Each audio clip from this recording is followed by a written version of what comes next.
guy, Twin Maker. We are going to be recapping the 49ers offseason program, and all the fun stuff that's come out news about the 49ers. Be sure to stick around. Yes.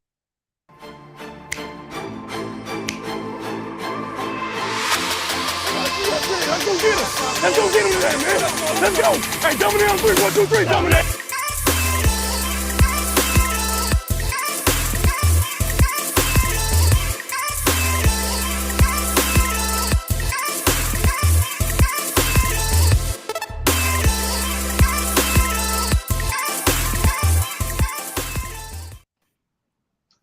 What's going on, everybody? Thank you guys for tuning in. Like I said, I'm your host, Rohan Chakravarthi. You can find me on Twitter at Rohan Chakrav. Everything's in the description. But with me today, I've got a special guest. I've got Mr. Twin Maker himself. How you doing today? Man, I'm doing wonderful, man. It's blessed to be here on this wonderful Monday. We all coming in from the weekend, getting in on this Monday. So I'm just excited still to be here, able to check in, tune in, and have a good time and talk about the one and only, the greatest franchise there ever was to ever touch the field, the San Francisco 49ers. So, yeah, let's get it cracking. You know what I'm saying? Yes, sir. And before we start, make sure to tell the chat and everybody where they can find you. All right, check me out on YouTube. I'm at Twin Empire, man. You can find me on there. On Twitter, it's Twin Empire ×2, So you can find me on either one of those platforms as far as right now. And just like I like to say, sack, since we love to talk about football. You know what I'm saying? Sack that like button, man. Subscribe to the channel, hop on, man, and get involved in the great content, man. Let's have a good time. Talk about the team that we all love and adore, which is the San Francisco 49ers. Most definitely, most definitely. And for those of you that couldn't catch that, make sure to just hit the links in the description. I've got all of his info over there. Shout out to the chat. Shout out No Border Sports. Thank you for tuning in. And then shout out to ShotJ. Thank you also for tuning in. But like you said, let's talk about some 49ers. This amazing franchise. Everybody got to be talking about them. And first of all, we got this offseason, right? This offseason was somewhat unprecedented because there was a ton of news. So many different headlines that popped up. It's like we're talking about something new every single week. But overall, now that we're kind of in the realm of looking back on the offseason, what did you think about the 49ers and what they did this past offseason? Man, I know this is kind of crazy, but I thought we kept it simple. I say KISS is an acronym, but keep it simple and sweet. I think that's what we did this offseason. We kept it simple and sweet, man. We the strength of our offense and our defense, we continue to add pieces to it. And we kind of, I think for us, the biggest part for me was just looking at our offensive position coaches that we seen so many people leave. But I think Kyle Shanahan and John Lynch did a great job bringing in some veterans, bringing in some guys who've had experience in coaching to bring them into a team that we have, which is a mix of veteran and young guys coming in, man. I was just excited for us what we did to continue to push that culture that we do have that everybody seems to love, whether it's all our free agents that come in. They're like, man, y'all got a different culture over here with the Niners. And so I'm just glad they was able to ingratiate these new coaches in there and we can continue to push the culture forward. So, yeah, I'm excited, man. Yeah, most definitely. And I mean, you brought up something very interesting, right? The 49ers had a ton of not only roster turnover, but coaching turnover this past offseason. Around 14 assistants either had a new position or were brought in. That's a record-breaking change. And really for the 49ers, it's especially interesting because their structure, especially offensively with their coaching staff, they don't normally have an offensive coordinator. Last year was the first time in the entirety of the Kyle Shanahan era where they had an offensive coordinator, and the only reason was they didn't want to lose Mike McDaniel last year, so they promoted him from the role that he had before, assistant head coach, to an offensive coordinator role to take him away from the Miami Dolphins, who eventually got him the offseason after that, right? But now when we look at it, the skill positions, quarterback coach, wide receiver coach and running back coach are all different in 2022. You've got Brian Greasy manning the quarterbacks, Anthony Lynn manning the running backs, and Leonard Hankerson manning the wide receivers. Just specifically on the skill position groups, how do you think that impacts the 49ers? Honestly, I believe we're all in a transition. I think we've all got accustomed to seeing our 49ers maneuver in a certain particular type of way on the offensive side. But I think transition from Jimmy to Trey Lance and trying to come on, Kyle Shanahan is a genius, right? We all know this. And I think there's part of his brain that has been minimized because of the quarterback position. So I think him bringing in some guys, he can be able to expand his full compass of what he thinks an offense should look like. And so bringing in these new guys, he can tell, hey, this is where we're trying to go. This is what we're trying to do. And so I'm excited for the new wide receiver coach, for the running backs coach. We even got a new tight end coach, along with the quarterback coach as well. And so this offseason has really been busy for the Niners and what we're trying to do this upcoming season. So I'm excited because there's going to be so much new life for the players who have been there because they're trying to get to know these new coaches. But then also when you're bringing in these young guys who's coming in as far as our new draft picks, man, they're going to be excited as well, along with the free agents. So, man, I think this is going to be a beautiful time for the 49ers and what we're going to try to do for the next 5 to 6 years with this organization and with this coaching staff that we do have here. And you said it perfectly right at the beginning. Kyle Shanahan's the head of the snake. He's really the forefront of this offense. Everything else that circles in and out, really, while they play a significant role, they don't play the significant role that Kyle Shanahan plays. I think with him being the cherry on top, everything else can function even with coaching turnover as we've seen.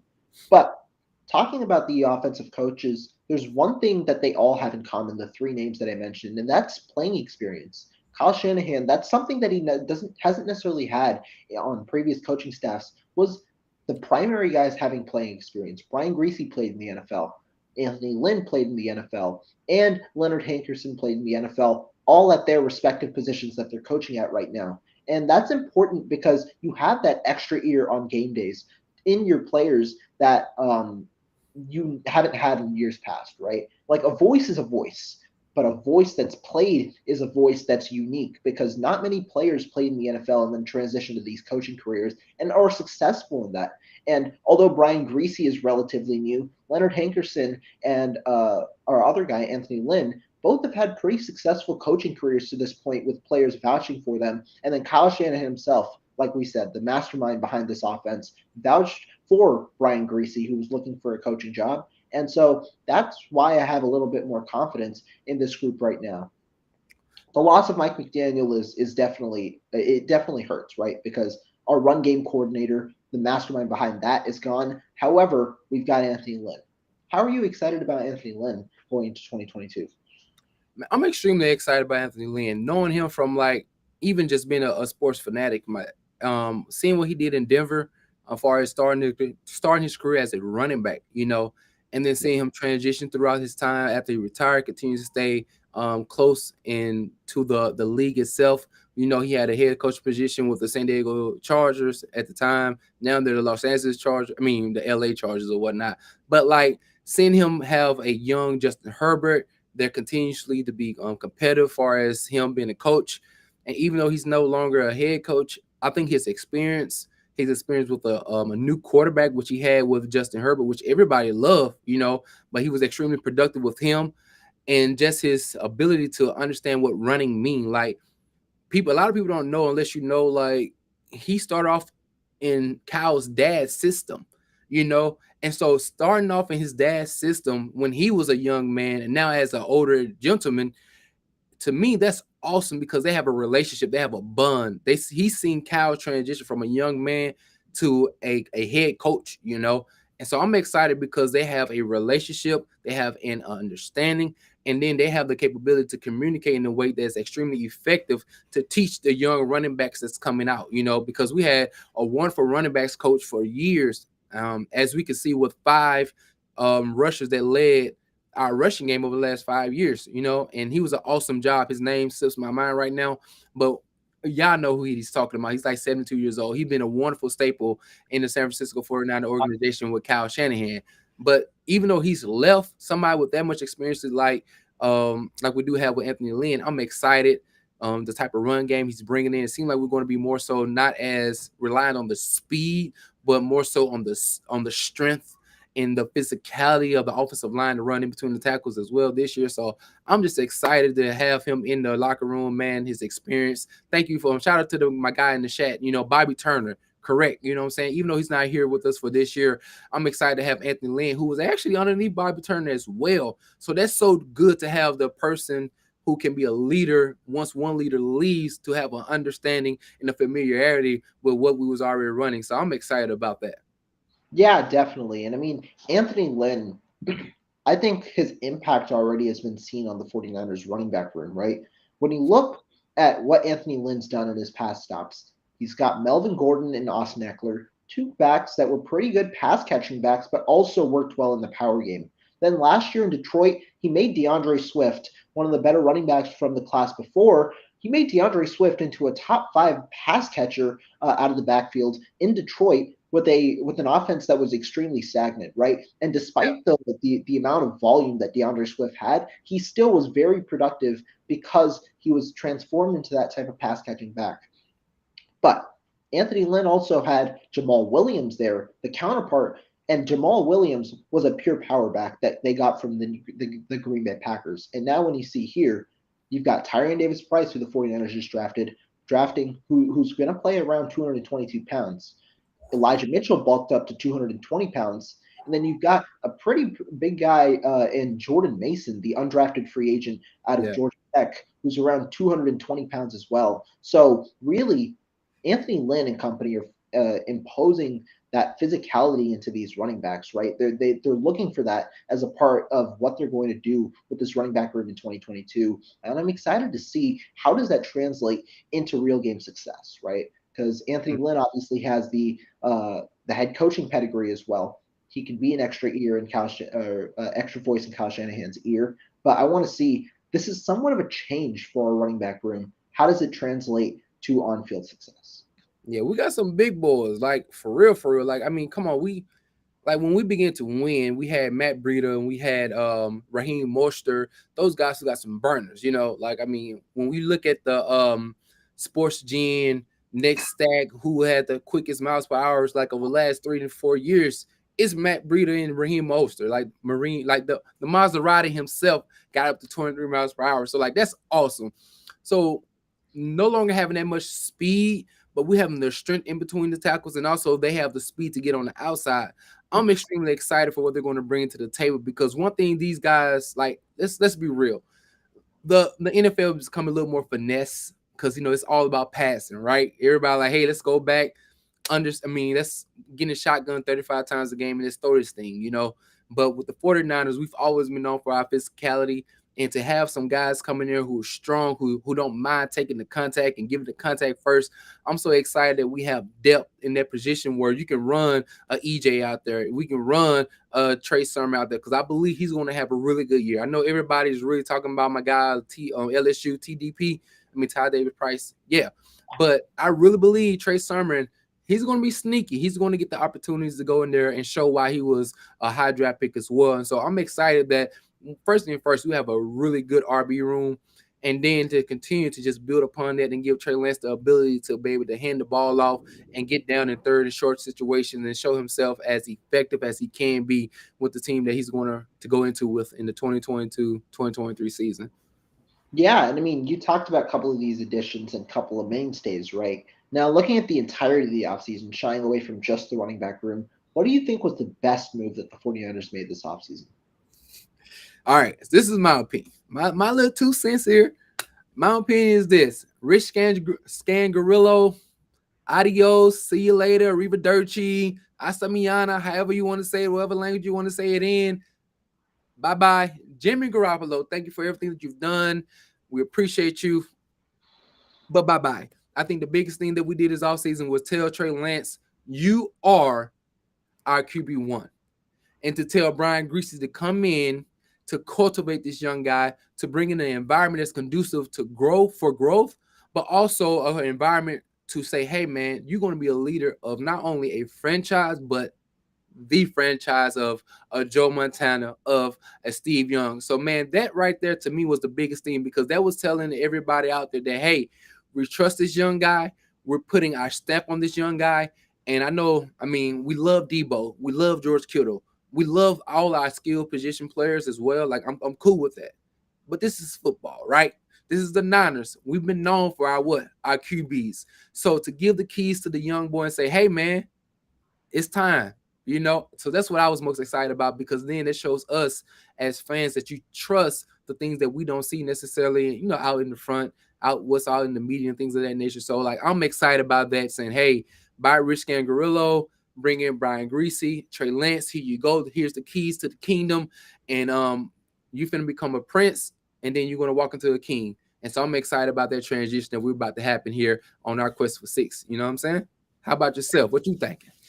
I think that that's a very very interesting thing. And before we go ahead, I wanted to give a shout out to Jesse. Thank you for tuning in. You know, I had to bring out Twin out here, top one guest here, according to the fan base here. But when we go to the offseason, right? I think the Scangarello move, it was an interesting move, right? I think the 49ers probably wanted to let him go. Like he obviously used the excuse of going to Kentucky, but he hasn't really helped any quarterbacks wherever he's gone. In Denver was the clearest scenario. Everywhere else, he's worked with established, experienced quarterbacks. Denver was one scenario where he hadn't, and Drew Lock did not develop under his presence. Drew Lock was a highly touted prospect who was drafted in the second round and didn't develop at all, which with Rich Scangarello's help. Jimmy Garoppolo obviously didn't seem like he developed either, and Rich Gangarello reportedly wanted Mac Jones. So the locker room culture seemed like it wasn't great under Scangarello.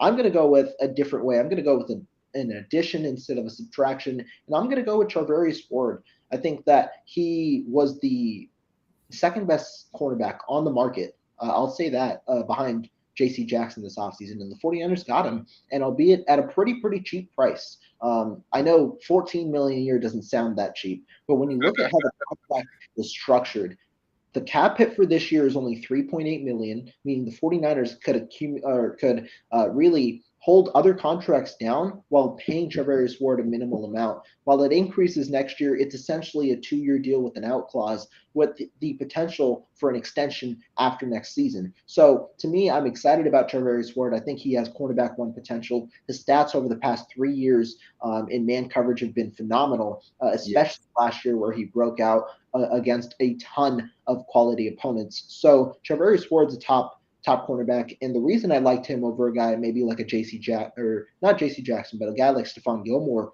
or an aging cornerback. He's only 25. He's going into the breadth of his prime right now, and I think that that's important for a 49er team that is rising in youth, right? You have a young quarterback, you have a young team overall. I think it's important to go the youth direction rather than compile yourself with continuous veterans and have to experience roster turnover at significant positions every single year. I like the Charvarius Ward addition.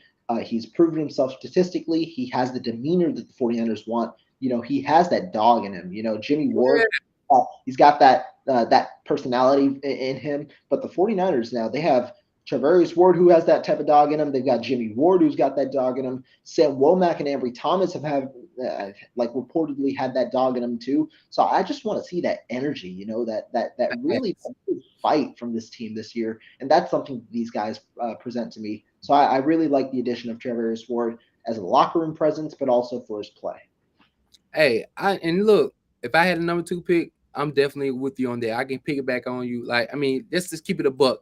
Charvarius Ward was an undrafted player, man. To be an undrafted individual, to do what he had to do to go to a team like Kansas City and to rise amongst the ranks and become an established cornerback in the NFL in today's market, man, I'm excited about that because I think he's going to bring in, first and foremost, he's Southern like I am. I'm from the South, from Mississippi, you know what I'm saying? Big ups to Lil Mooney, you know what I'm saying? That's what they say. He said, call me Mooney, you know? So, Mooney, what's up to you, my guy? He's coming in there bringing in some swag, coming there bringing in like he has that chip on his shoulder, even though he's getting some bread now. He still has that mentality like nothing was given to him. Hard work, dedication, going out there, make sure he do what he needs to do. And so when you got a Sam Womack, when you got a guy like Ambry Thomas, and you have Lenoir coming in there, like you're gonna say, hey, he's bringing in that type of energy. Like, man, I wasn't picked out. I wasn't like people slept on me. I was on the Cowboys, you know what I'm saying? And they let me go. I went to Kansas City and I made myself somebody. Now look at me. So to me, that humility, that hunger, that desire to be great, to me, that's going to be awesome in our cornerback room because you got to have an E-man. You have a Verrett. You have these young guys coming in. And so to me, I think just the culture itself in our cornerback room would be awesome. And I think D'Amico Ryans will excel having these guys who's coming in there hungry and really ready to put their mark on this league. So man, hey, that was a great pick. I'm not hey, let's go with it. And big ups to my boy Jess. How you doing, man? Yeah, 100%, 100%. And I mean, we talked about it, right? But the 49ers haven't necessarily done everything correct this offseason. In really no team has, right? There are Yeah. always some little flaws or fallacies where you got to let somebody go or you can't, yeah, you made a bad signing or something like that. And so, what's one thing that the 49ers should have done, they haven't done already, or shouldn't have done? All right. So when I think it's the offensive line. I think most people would see it like it's a glaring, like, ooh, it's shaky because there's a lot of unknowns, you know. I think last year we had the mix between like veterans and some young guys, but the young guys didn't necessarily get any no time. And so now this year, the veterans that was there have left now. And then, you know, we got McGlinchey coming off that injury, the quad. So there's a lot of question marks. But for me, I'm just going to trust Trent Williams' ability to lead.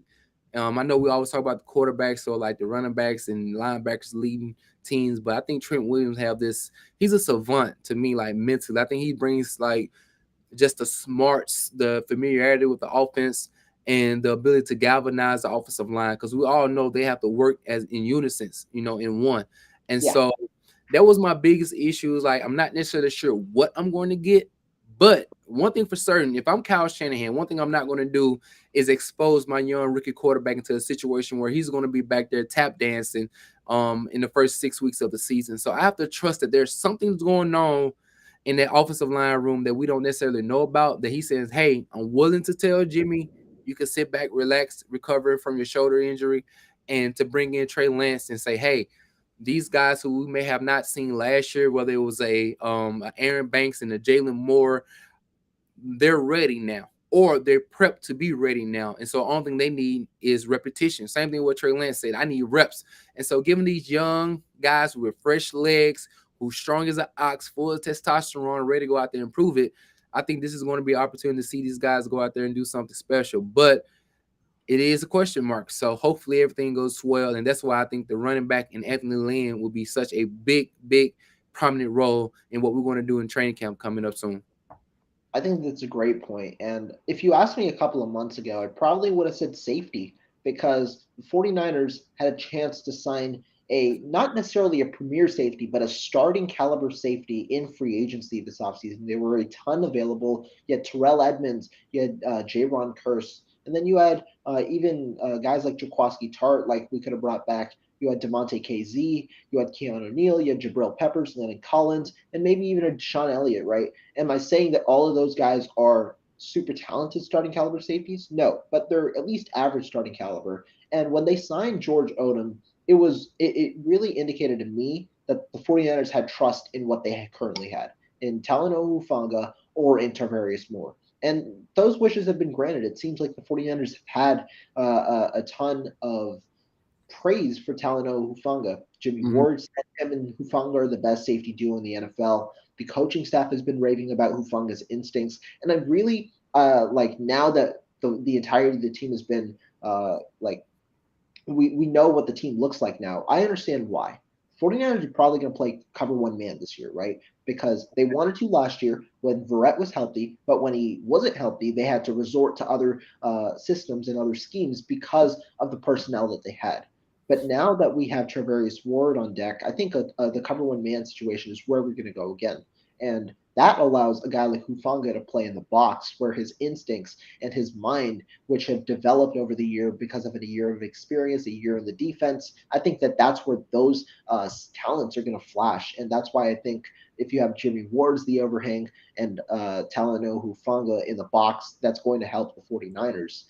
So I'm going to shy away from safety, and I'll go with your point as well, the offensive line, because just because the rest of the team really is talented. On apart from the unknowns currently at quarterback, I know we shouldn't say that because we personally know what Trey Lance could be, but just because of the lack of an 18 game season sample from Trey Lance, I'll call it an unknown at the moment. But I'll go with the offensive line because right now the interior of the offensive line is all an unknown, right? Yeah. If it's if it's Aaron Banks at left guard, I think he's the most proven of the interior offensive linemen, and he hasn't started a single game in the NFL. That's what I mean. He could have started last year, according to Kyle Shanahan, and I'll take his word for it. I think Aaron Banks, after like making his body, like trimming some of the fat, being a little more agile, and adding strength, I think that he's ready to start, and he's also going to be alongside Trent Williams, which should help him in his development at left guard.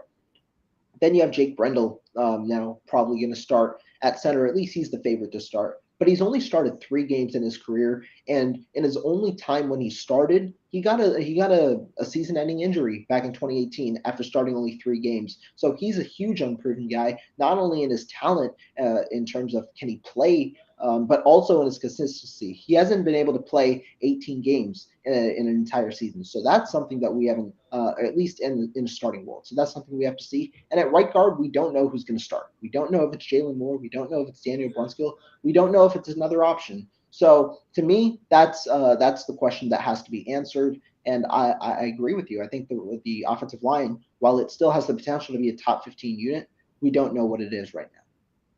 But one thing I do like is that Trey Lance had an opportunity last offseason to get some reps with Brendel.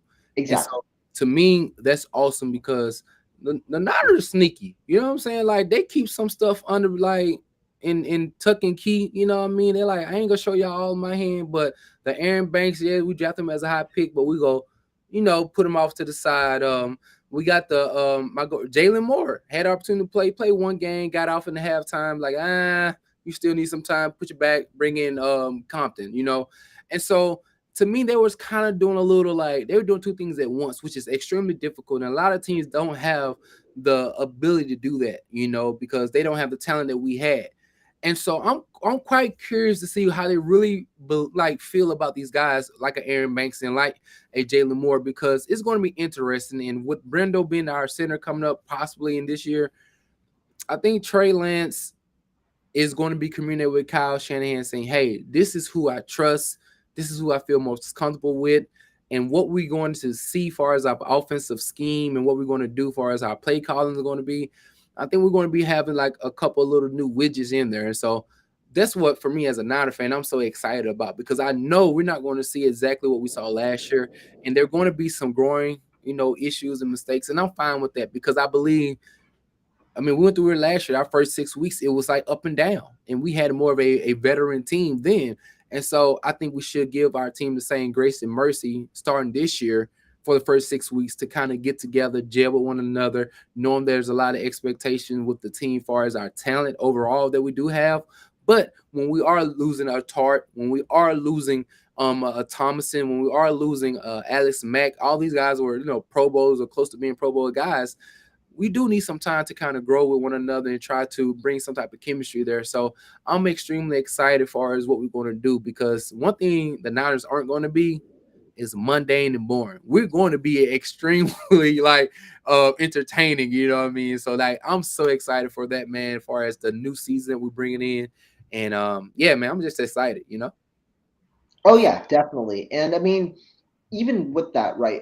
Obviously, with the negatives on the offensive line that we've mentioned, there's all of course the positives. I've also been a little more praising of Jake Brendel recently because he fits exactly what the 49ers want, right? Like you said, the connection with Trey Lance has been there. He was the guy who Trey Lance worked with all offseason last year with the second team, Jimmy Garoppolo with Alex Mack, Trey Lance with Jake Brendel. And additionally, Jake Brendel's athletic. That's the one thing the 49ers have continuously mentioned about him. Trent Williams raved about that.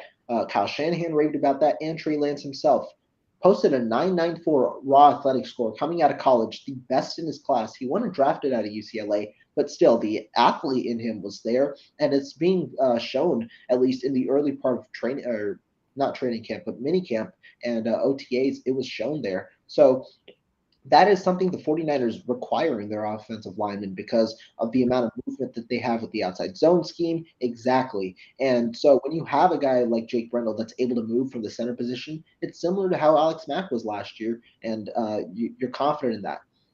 Jake Brendel was also a hand-picked guy from offensive line coach Chris Forster, who brought him when he came from Miami. So Brendel was a backup, right, in Miami for a majority of his career there. But Chris Forster still thought that he'd be a quality offensive lineman for the 49ers, brought him in. He opted out of the COVID year in 2020, but the 49ers still brought him in for a 1 year deal last year and now signed him again. Like there's something there because you don't bring back the same offensive lineman 3 years in a row now. There's something there with Jake Brendel, the 49ers view, and also the coaching staff in the front office have mentioned his name multiple times in press conferences. So there's some intrigue with Brendel, of course. Now it's just can that translate to an on-game to in games where he just doesn't have that experience right now. But especially as a center too. Just like as a exactly, center, like you don't. That's a position on the offensive line that you don't play around with. Left tackle and center, like you need to make sure those guys are on point physically and also mentally as well. And so, like you brought a very very good key point. I think it's up here that he has some type of understanding of the offense and he's able to adapt in those situations and then also take what those things that he know and then have the physical abilities to do those things as well. So yeah, that I'm with you on that. Yes, sir. yeah, and you talked about the mental part, right, for Jake Brendel. And the main thing that Jake Brendel has with that mental part, Trey Lance alluded to it this past week during training, during the media availability. Jake Brendel calls all the protections. He's Yeah. had he has the entire year in the system, and despite Trey Lance's knowledge of calling protections, he did it in during his entire career at NDSU. Jake Brendel calls all the protections for the 49ers. Offensive line. This is with the first team as well. So Jake Brendel has the mind for it. He has the understanding of the offense after spending the entire year with it last year. He's got the athletic profile and the vouching of the coaching staff. That is something to be at least somewhat optimistic about before watching him actually play in training camp and in the preseason. Most definitely, man. Like that's the thing. Like we know that Kyle Shanahan wants to implement something a little bit different that a lot of us haven't seen yet with Trey Lance and with the skill position players that he do have. And so, like, that's one of the things that I can't wait for training camp. All the wonderful individuals that we have going out there to go watch and see what's going on, and they might can't necessarily tell us, everything that's going on, but you're going to get a good vibe to see, like, okay, I see this is a little bit different, especially the guys who was there last year going back again this year, and they can kind of do a comparison and contrast as far as what we're seeing as far as the styles and play calling and so on and so forth. I think it's going to be very instrumental in how we're going to what's coming next with the Niners. So yeah, man, that's what's up. I'm excited about that. I'm definitely geek. Oh yeah, 100%. And I mean, you talked about training camp. That's the next step, but let's talk about the step that just passed, right? OTAs, minicamp. What's just your take on it? What did you think about everything you heard from OTAs and minicamp? Man, honestly, this is what I felt like. I felt like it was so cool that OTAs is like really coming to, like, we got a lot of young guys who were just drafted and like unsigned, undrafted free agents as well. They're coming into our system. And so I was just so excited for these young guys coming to it and establish culture and franchise.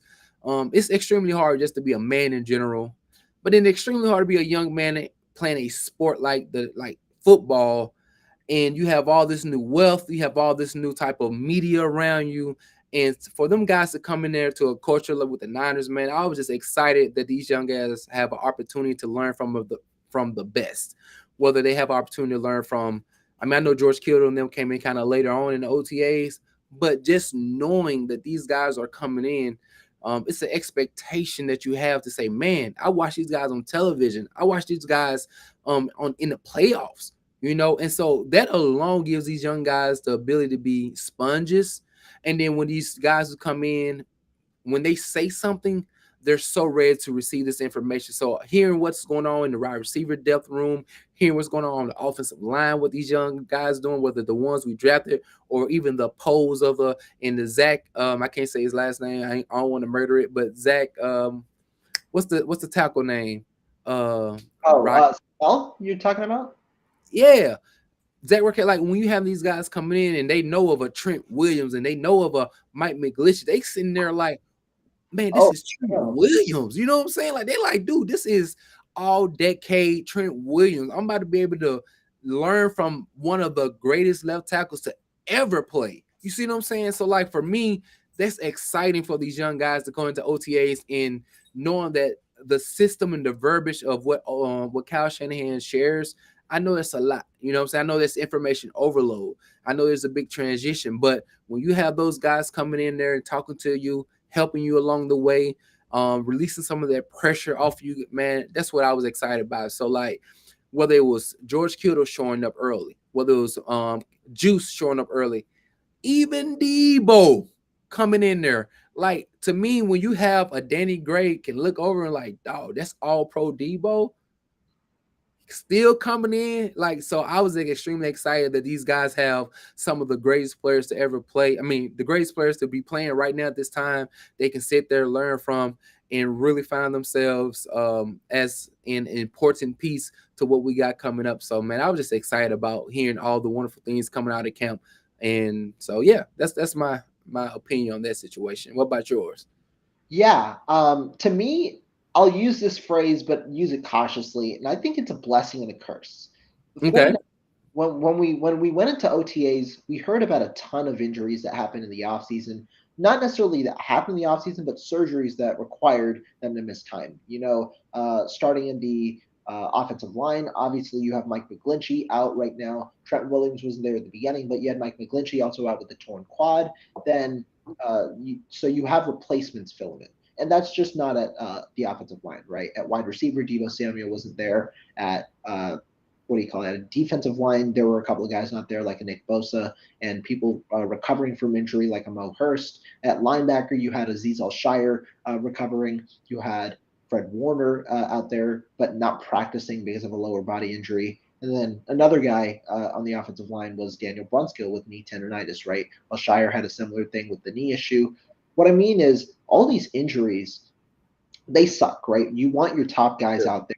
But in addition, it's a blessing because you get to see in the early parts of the offseason which of these young guys, which of these guys who haven't necessarily had the opportunity to showcase their talents can flash in the opportunity that they receive, right? Like a guy like Justin Skule, who's coming back from a torn ACL, now gets to play at right tackle to see to show the 49ers does he have anything still left in the tank, right? At left tackle, a guy who the 49ers somehow seem extremely intrigued about over the last couple of seasons was Colton McKivitz. They started him a couple of games last year, especially in Week 18 when Trent Williams was injured. They started Colton McKivitz at left tackle. He's there. He's out there right now, right? And so, to me, it's like you get to see all these different young guys performing in roles that you might not necessarily see from them with all the guys there. And so you know what you have with those stars that I mentioned, right? Or with the role players that I mentioned. You know what you have. They're experienced veterans.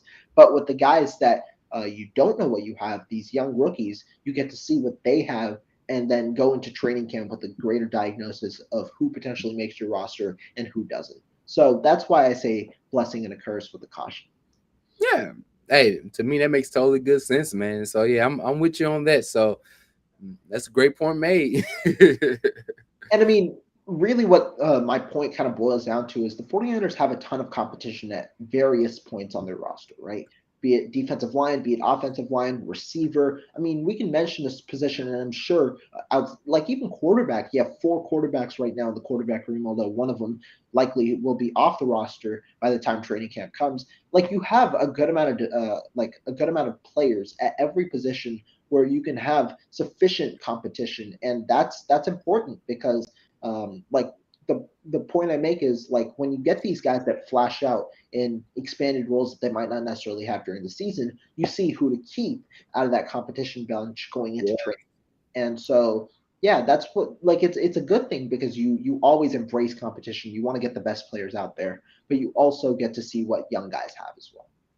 And I put that in my notes too as well. I was like, I think we would have a great camp because of our offensive line, our wide receiver, our DB, and our defensive line groups.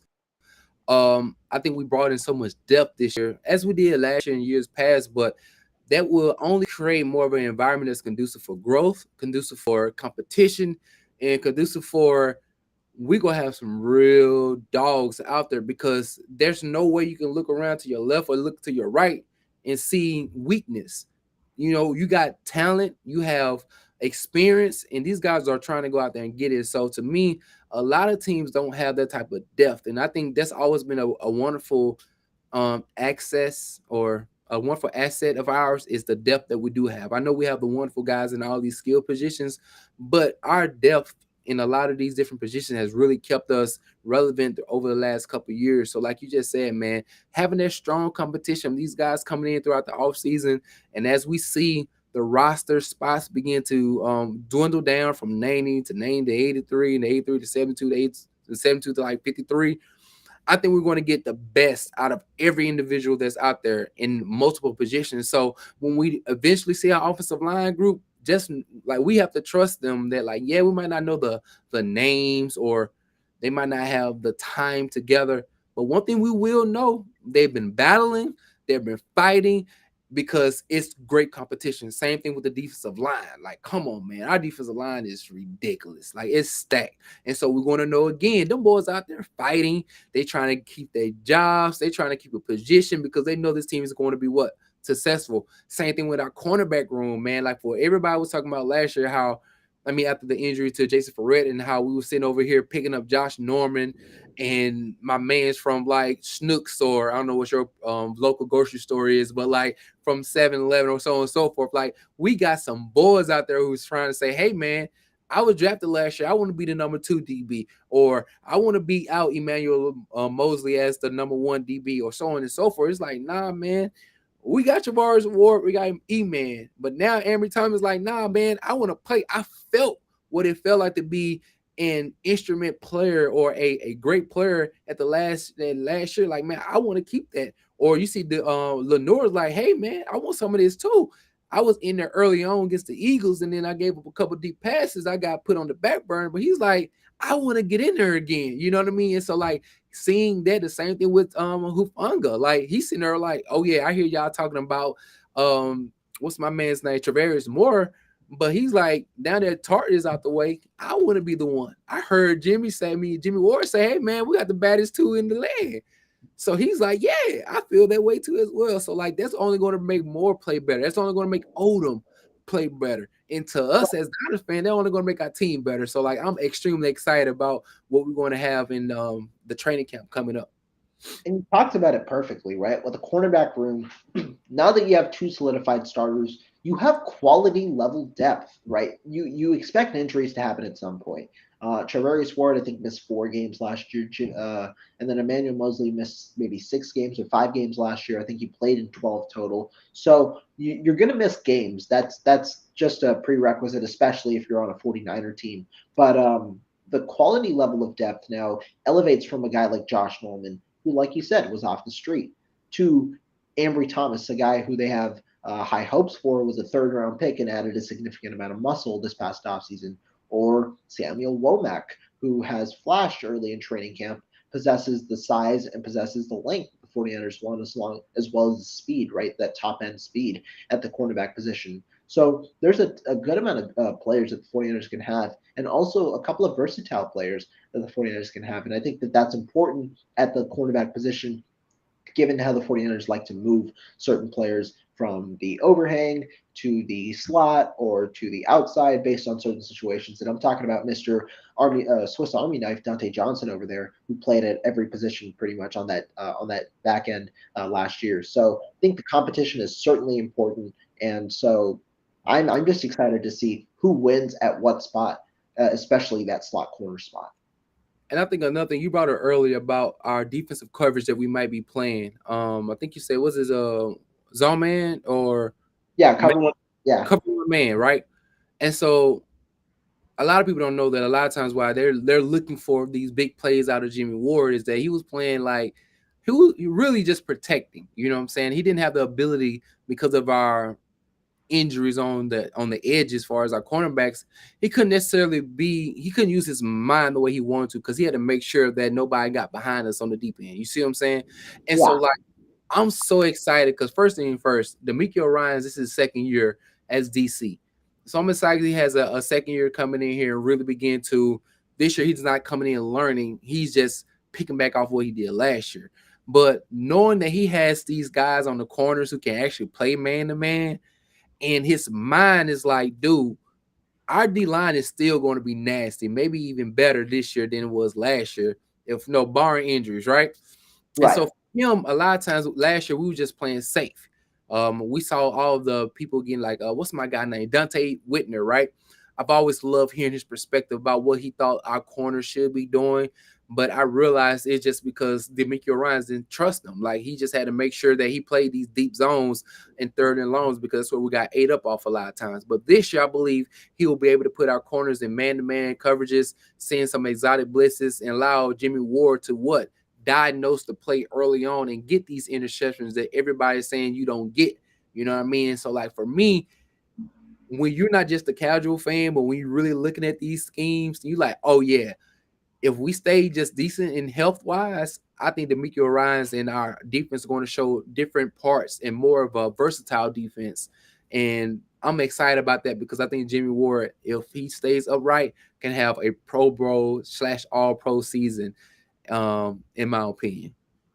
He could. They just ain't gonna give him the award because he talked too much, and they a little salty out there. But you made a great point, right? Jimmy Ward definitely in that category, and now he'll have a more solidified role, right? He'll be in the overhang, or he'll probably be in the box. He could play in the slot as well, but it's not like too much responsibility because there's so much more talent on this team now. And I'm not just talking about quality talent, I'm talking about depth as well, right? That defensive line is re energized. You've got Nick Bosa there. You've also got Drake Jackson there. You've got Kamilka Ture, all these new additions in a way. And then you've got Travaris Ward on the back end in the cornerback room, as well as a developed Talanoa Hufanga. So there's a lot more players to carry the weight as well. So it's not all on Jimmy Ward, although I still expect him to talk that talk and walk that walk. That's what I expect from Mr. Jimmy Ward out there. But he is of that caliber, and he definitely could play to that level. It's just he ain't gonna be awarded. That's But I love Hey, but I love that Jimmy brings that swagger though. Like, man, I don't care oh, what yeah. say. He be out there talking this talk. I love seeing him like throughout the offseason. You have the media pick up his sound bites and him just talking about Hufanga and just the defense in general. And him and Trey Lance, I love their relationship because they're only a couple lockers behind. Well, not behind, but necessarily down from one another. And I love they have that type of banter, because that's awesome. You need that type of fiery competitive spirit in the locker room, man. And Steve Young talks about that competitive spirit, man, and that brings the best out of you when you're going against them every day of practice and things of that nature with a guy like Jimmy Ward. So, like, I'm so excited that he's have opportunity, man, to kind of showcase his talent, not only on the field, but also what he brings as far as mentally and being able to show Hufanga, hey, man, let's go out here and do something. Let's go out here and shake up some things because a lot of people might not know you as a great number two, but they gonna know you as a great number two being beside me. And so, man, that's what I'm excited about that part coming up in training camp as well. Most definitely, most definitely. Now, flipping it to the offensive side to wrap today's show, what are you expecting from Trey Lance in training camp, if anything? All right, I'm trying not to get too excited. Let me calm myself down. Just so you know. Trey area. All right. So what I'm most excited about is just his overall command and comfortability, man, of the offense. And I think his ability, like we've heard over the last couple of days, that he's staying in another week just to make sure that he gets the little crossing his T's and dotting his I's. And I think what he's trying to do right now is tell the guys who were the elder statesmen in the locker room that, hey man, I ain't here to play no games. I know what Jimmy did. I respect what he did, but I'm here to not only learn, but to lead you guys. In order for me to lead you guys, I got to show you more than what I say. And so I'm so happy that he has the opportunity this offseason to be like, hey, man, I'm looking forward to him to make what seems difficult extremely easy. We all know about, I think you brought up a great point earlier on when we first hopped on about Anthony Lynn was his ability with Austin Eckler and Melvin Gordon to catch the ball out the backfield. Like we Niner guys, we know last year our running backs didn't catch too many balls out the backfield. You know what I mean? The flats were just wide open. We didn't really necessarily use it when our running backs were coming out. And so I really believe like those passes, those little dink and dunk flat passes, man, coming out for this OTAs, well not OTAs, but for the training camp, That's what I'm looking forward to. Him being able to consistently make those little short area passes into the running backs, give them the opportunity to catch it in space, boogie on some people, you know what I'm saying, and pick up those easy yards or getting 5 to 6 yards, man, because that would be essential in our offense because George Kittle would bring in the linebackers. Brandon Ayuk would take the top safeties, take the safety from over the top, and Debo, him running diagonal routes or running drag routes, will kind of converge the corners and bring them more so into the bound, not into the boundaries, but into the hash lines, things of that nature. So the flats will be open, and so that's what I'm hoping that throughout this training camp, Trey Lance just be cool, calm, and collective, and show that feathery touch. You know what I mean? In the words, I love basketball too, so just show that jelly. You know what I'm saying? Having the ability to be like, woo, woo, like, okay, Trey, I thought you was just a fastball throw. He's like, nah, I got a cutter. You know what I'm saying? Nah, I got a curveball. I'm like, all right. And so that's what I'm mostly looking forward to, just seeing him out there, just getting the easy things. Man, we're just making the easy thing look easy. So yeah, that's my thing on Trey Lance and coming up this training camp. Yeah, most definitely. And I mean, Trey Lance, like, you know what he is right now. He's composed. He seems like he's a veteran when he's talking to the media. He has the attitude. He's got the work ethic. He's got all the traits you want out of a person and a player. Now, what I want to see is on the field, can he remain accurate and can he remain consistent in that way? And then the other point that you brought up is touch. How does that touch go over an 18 games period? I thought it improved. I thought it was really good in the Houston game in that second half. I thought he delivered with pretty adequate touch, and I thought he worked really well off balance. That's something that he has to him.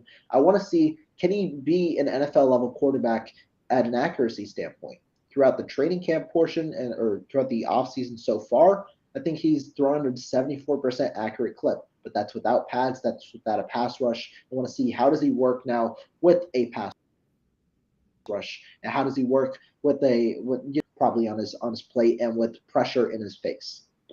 And then I also want to see the like you talked about composure, right? And you talked about the mental makeup of Trey Lance. I want to see like I know he has that. I just want to see the from the processing part. I want to see the throws being made.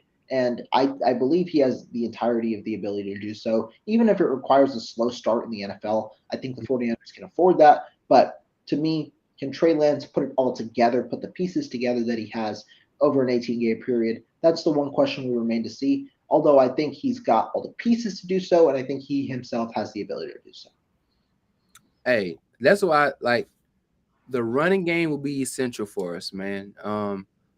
And I think also like we seen last year with Jimmy, like Jimmy didn't come out here, he didn't throw for 4,000 yards, 30 touchdowns. Like that wasn't his game. He keep it. What's up, though, Sadiq? You know what I'm saying? Like Trey Lance, I mean Jimmy, he kept it simple, and so we can only hope that Trey Lance is giving the grace again to do what Jimmy did in the first part of the season, the first 6 weeks, because it wasn't pretty. We were one of the worst third down conversion team there was out there. Nobody Yeah, talks about that, but we was terrible on third downs with Jimmy Garoppolo. Like we couldn't get off. I mean, we got off the field. We couldn't stay on the field. And the sad thing was that like 49ers red zone, right? We were so proficient in the red zone, but we rarely got a lot of opportunities down there because of our insufficiencies on third down. And so, like for me, as long as Trey Lance gets the ability to go in there and have the opportunity to make a little mistakes and get kind of like just accustomed to the pace of play, and because I think that's the hardest thing. I played sports my whole life. I coach sports. I do training and so on and so forth. So like a lot of times, the higher the competition, it takes you a moment in time to calm your adrenaline down because you want to perform so much, and when you're playing against upper echelons talent that you got to bring your A game. So like you just like you revving, you ready to go. But it takes those repetitions to kind of allow the speed of the game, the quickness of the game to become normal. And so for Trey Lance as a young 21-year-old young man, I think it was just like, everything was really fast. He didn't get a lot of repetition. He get a lot of repetition with the first team reps as well, or first team reps as well.